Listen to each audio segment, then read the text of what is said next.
Estamos de regreso, amigos, y en esta parte vamos a conversar con el consultor político internacional Osvaldo Moreno a propósito de estas crisis y de estas situaciones que se han registrado en distintos países de América Latina con motivo de estas medidas que se han venido adoptando para prevenir la expansión del COVID-19. Señor Moreno, le damos la bienvenida. Gracias por acompañarnos en Noticias en Vivo la mañana de hoy.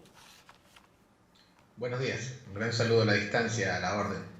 Sí, pues quisiéramos su análisis en torno a la crisis que experimenta esta parte de la región. No ha escapado de la pandemia, algunos países registran más casos que otros, pero en líneas generales se han establecido medidas de distanciamiento social, de confinamiento, de suspensión de actividades no esenciales que se han prolongado durante más de un mes, 2 meses. Esto ha llevado a diferencias incluso dentro de los gobiernos, pero también ha llevado a una parte de la ciudadanía de algunos de estos países a manifestar. ¿Cuál es el panorama general de la región en este punto de la pandemia? Bueno, primero lo que denota o lo que proyecta claramente es el haber puesto a prueba o el tener a prueba los sistemas de salud. Es decir, una situación o una pandemia que desborda prácticamente a todos los sistemas de salud del mundo y los pone a prueba. Aterrizándolo a nuestra región, hay casos y casos, pues, ¿no? Y el caso chileno, por ejemplo, el cual ustedes se manifestaban en la previa a esta entrevista, básicamente es ese sistema de salud tan cuestionado, entre otras cosas, por los protestantes, por esa serie de protestas, que está a prueba, ¿no? Y aparentemente Chile, Venezuela, Cuba serían de los países que tienen, digamos, las menores cifras de muertes o de impactos por el COVID. Ahora, hay otro gran problema también que es el de la transparencia, ¿no? Donde muchos gobiernos, le pongo el caso de Ecuador, pues, ¿no? Donde el gobierno declara, por poner un ejemplo, ¿no? 600 muertos a nivel nacional y 9.000 por neumonía típica de origen desconocido. Entonces, ese tipo de situaciones que terminan siendo macabramente graciosas son lo que está sucediendo en la región, ¿no? Cada país, de alguna forma, ha desbordado su sistema de salud o ha probado su capacidad de reacción, donde llegan ya agendas y debates que creo que van a suceder, ¿no? Al menos desde mi lectura,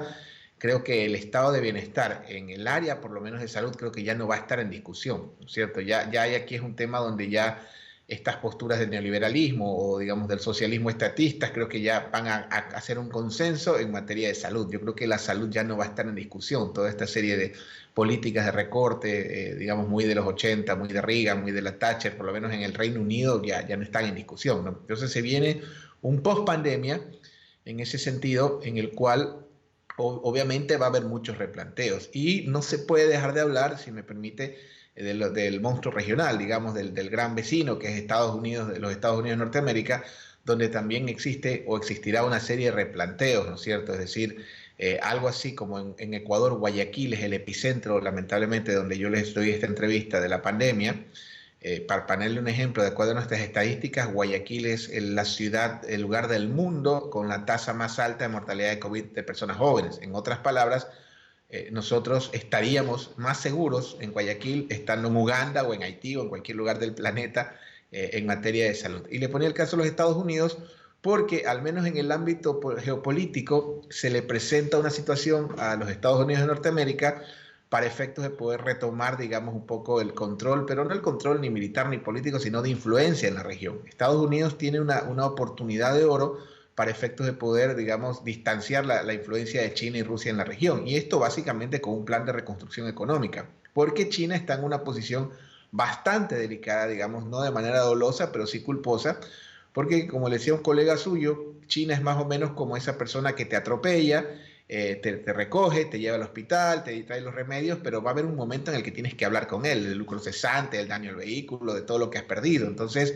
creo que en el ámbito geopolítico Estados Unidos tiene una oportunidad de oro para generar un plan de reconstrucción, como el plan Marshall, digamos, en Europa durante la Segunda Guerra Mundial, para efectos de poder levantar a la región, porque obviamente cada país tiene su situación, ¿no? Solo para poner un ejemplo, la movilización de la Cuarta Flota que ustedes tienen ahorita ahí al frente en el Caribe, el costo de esa movilización sería más que suficiente para poder levantar económicamente a la región. Ahora, señor Moreno, usted se ha referido a la situación sanitaria de los países de América Latina, salvando las diferencias de cada uno. Ha mencionado que luego de la pandemia hay que replantearse algunos elementos en este sentido. Se ha referido también a elementos de tipo geopolítico y a la figura de Estados Unidos.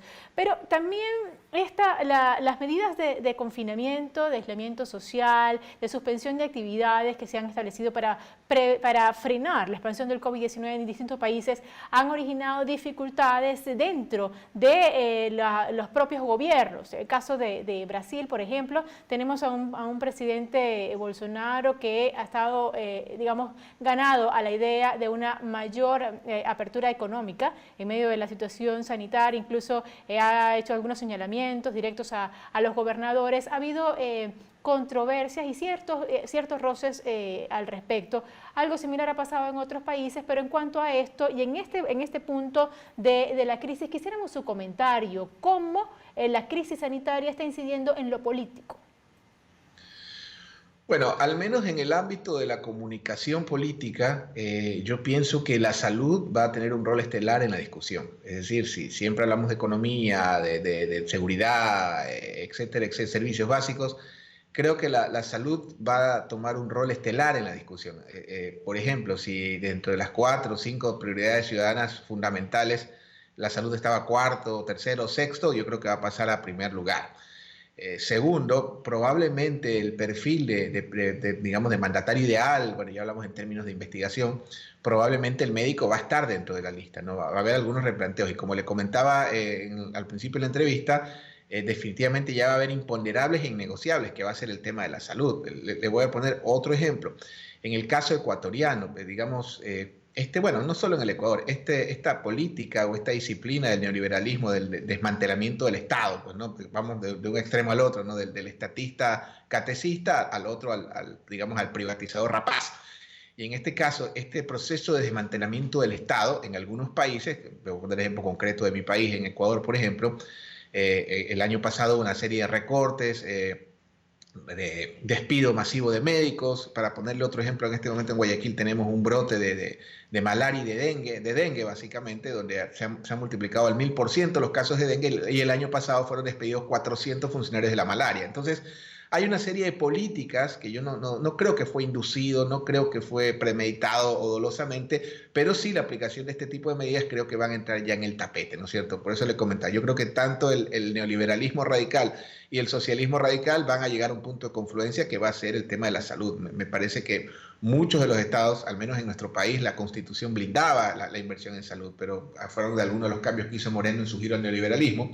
Muchos de nuestros países, creo que en el post-pandemia, como usted me pregunta, este tema de la salud va a ser medular, va a ser innegociable y tendremos muchas agendas en ese sentido, porque básicamente lo que ha sucedido, tengo que retomar lamentable el caso ecuatoriano, porque con mucho dolor debo decirles que somos el referente de lo que no hay que hacer, el daño, al menos en lo económico. Por ejemplo, ustedes que es periodista, ustedes conocen el caso de Guayaquil, los que somos estudiosos de la comunicación, de la marca ciudad, Guayaquil era un caso referente en materia de marca ciudad. Ese daño, y tengo que hablar de Guayaquil porque Guayaquil genera el 25% del PIB del Ecuador, por ejemplo, ¿no? Entonces, el daño que tiene, por ejemplo, Guayaquil en materia de marca ciudad, yo creo que le va a tomar por lo menos 10 años recuperarse. Este tema del encierro, por ejemplo, los indicadores económicos en el Ecuador, y sigo en el caso ecuatoriano porque más que por ser ecuatoriano, porque es el más afectado visiblemente, en el caso de los indicadores económicos están iguales o peores que en el año 99. Para que tengan una idea, nuestros hermanos de Latinoamérica y Venezuela, en el año 99 nosotros tuvimos una migración de 2 millones de personas cuando el país tenía 9 millones de habitantes. Tuvimos algo así como un éxodo como el que ustedes viven en este momento. Sí. Y en ese momento el crecimiento del país fue menos del 8% del PIB, y en este momento estamos con toda esa serie de indicadores en materia, digamos, que no hay a dónde migrar en este momento. Entonces, este tipo de situaciones nos lleva a pensar un poco en la respuesta que puedan ya no tener estos gobiernos, sino los que vengan. Yo creo que las grandes lecciones y el gran inventario van a ser post-pandemia, ¿no? Porque en este momento usted está encerrado, algunos países tienen estado de excepción, es muy difícil poderlo cuantificar, aunque hay países donde es evidente. El caso, otra vez, lamentablemente, el caso de Ecuador, sí, usted tiene casi... Dígame. Sí, hay gran expectativa en este periodo post pandemia, solo que en este momento pues hay que seguir atendiendo las medidas para evitar la expansión de la enfermedad que todavía está allí, que todavía no ha logrado ser controlada. Así que hay gran expectativa y seguiremos atentos y también muy pendientes de las medidas de cada una de las autoridades de cada uno de los países. Muchísimas gracias, señor Moreno, por habernos acompañado la mañana de hoy. Hemos conversado, amigos, con Osvaldo Moreno, consultor político internacional.